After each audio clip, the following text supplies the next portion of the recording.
Good morning everybody, welcome to Immortal Gaming. This is me again, Marvin, and we're now here for another video for Ragnarok Origin. And this time we're going to be talking about the early game investments that will carry you on the end game. Alright, these are the most worthy investments if you're just starting on the game or you're just a new player on a newer server, on the C server or global server. This video is for you. A lot of people have been asking me somewhat kind of this type of question. What are the early games, or when you are still a second job or transcendent job? So what are those things that you would want to invest on your character and it won't be lost or it won't have a lesser value in the future? All of this top 10 things that you have to invest will be carried out in the end game. Even now on the end game, some of these are, some of my regrets that I did not focus on. So please note that some of these features may or may not be in your server yet or on your game, but I think they will certainly be available in the future because some of these are just unlocked through levels or through the server levels. Alright, if not, I think it's the developer's decision already. Alright, number one are the feathers. Okay, always prioritize feathers. So more particularly on events, redeem shops, on weekly RO shops. So it's optional if you want to purchase the ones that are here on the Nyanberry shop, but they will be lesser in cost in the future. A lot of packs will be offered wherein you get up to 80% discount on the feathers. So in my opinion, focus on the ones that can be bought through diamonds because diamonds are F2P friendly, so a lot of ways to get your diamonds in game. So if you can, please focus on these feathers early on because it will be very important even on the end game. Okay, you can also get this on War of Imperium shops, on Gallop shops, even on guild shops. Alright, next is the statue. I have handled a lot of accounts and most of those accounts don't prioritize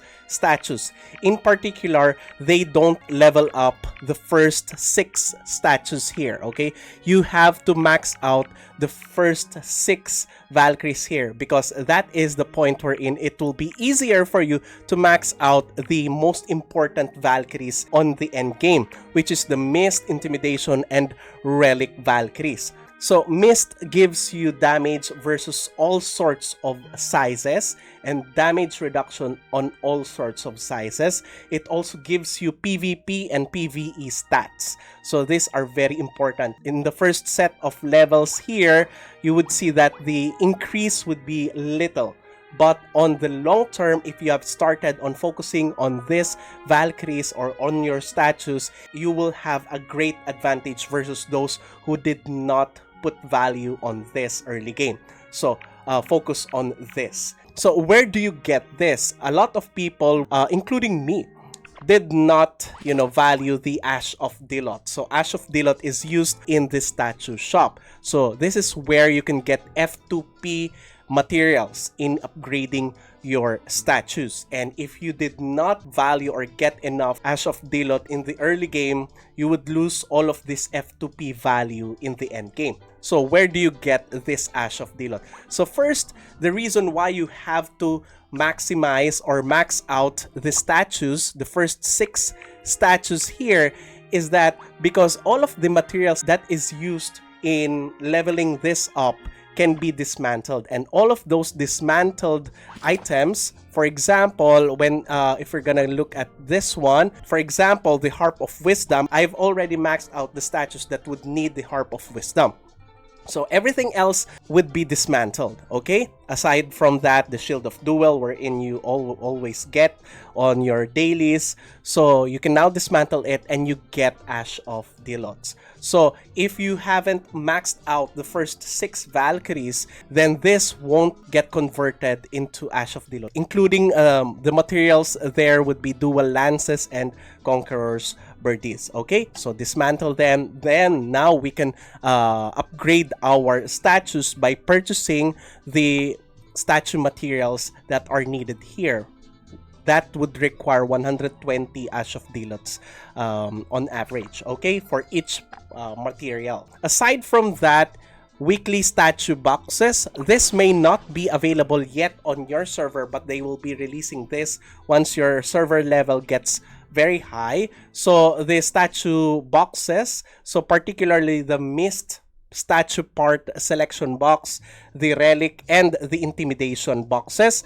The next one here would be the DHammer. So it can be found on Guild Shop. So every week this is reset, and there will come a time, if you are F2P, there will come a time wherein you would want a lot of DHammers. Okay, so don't forget to pile up on the DHammers once it becomes available. It can be found on Guild Shop, Unions, event redeem shops, Gallop shops, and even on Malangdo event. And maybe that's one of the places wherein you could get the Ash of Dilots on the Malangdo event. This one, Malangdo Supply. All right. So for example, right now I'm always getting it every time that it can be obtained. So Ash of Dilot, very important. All right. Number 3. Title emblems. Yes, in the future, of course, there will be no way that you won't need a PvP setup. Okay, so in terms of PvP setups and PvP stats, the title really helps you. Don't slack on the titles. Even if you're F2P, you can still achieve a high amount of title in your character. Just don't miss the title on the redeem shops or on the events. Always prioritize those aside from the feathers and the statues. Okay, so next, purple sigils. Okay, a lot of the accounts that I have handled usually focus on the yellow ones. Okay, once they have achieved the yellow ones, they prioritize it early in the game, not knowing that the purple ones are easier to get the higher value. What I mean by this is that they can be snapped easily on the trade or on the market, so you can easily level them up. Aside from that, you only need diamonds in order for you to level them up and tier them up, so it's kind of, you know, easier to max them out. So in terms of the purple sigils, until now, I'm using a lot of purple sigils on my character, particularly on PvP. For the active purple sigils, you may focus on Radiant Guardian for PvP and Primal for PvE. For your passives, Immortal Body is my number one to go because it can be used until now on PvE and on PvP. Surging Protection, particularly on PvP, very important. Choice Maze on MVP and also on Time Space Anomaly. Meteor on everything else on PvE. Alright, so next, number 5. Pets. Okay, pets. But which one? I'm not saying that you should invest on all pets, but I will be mentioning 2 pets that are until now I'm still using on the end game. Now, the first one is this one, the Earth Lord. Earth Lord is going to be your staple pet on almost all of your contents, particularly if you have tiered him up to at least tier 3, because on tier 3 he gets an additional effect on his attack or on his skill, which is the Earthbind 1. Increases the radius of gravity field to 5.5 meters. Aside from that, increases the damage taken of enemies within the gravity field by 15%, so reduction of 30% on all those values, but the ones that we want is the damage taken. Increase in the damage taken, this one is 15%. So aside from it being one of those selected few pets that could, you know, that could withstand the large amount of damage that your team can get on PvP, because he's really one of the tankiest pets. He can still be alive after all of your pets have been killed. He can pull enemies towards him, and this is very important in destroying your enemy's positioning or on grouping them up so that you could deal burst damage to them. So this is very important on PvP. Also on PvE, grinding, this is the one that you're gonna be wanting until the end game. All right, always put this on your wish list and tier him up until tier 10 in the future. All right, next would be Sohi. Okay, as you can see here, I only deploy it on some cases. The first one is on random parties in the MVP hunt. There are times in the MVP hunt wherein you might lack priests or healing. So if your party needs additional healing taken, then Sohi is the way to go. Particularly if you have a very high burst damage, then Sohi is the way to go. She's very perfect with your choice of Fate or choice Maze. The second content where I'm using her is on Time-Space Anomaly. Why am I using her on Time-Space Anomaly? Because I'm also using Choice of Faith in Time-Space Anomaly. Why would I want Choice Maze on Time-Space Anomaly? Most of the people would want Choice Maze so just they get damage and they get healing taken. But aside from that, if you can max out your Choice Maze, it can give you a 40% chance on your attacks to get 20%. That's a lot. 20% increased damage as compared with, you know, the maximum level of Starfall Gold.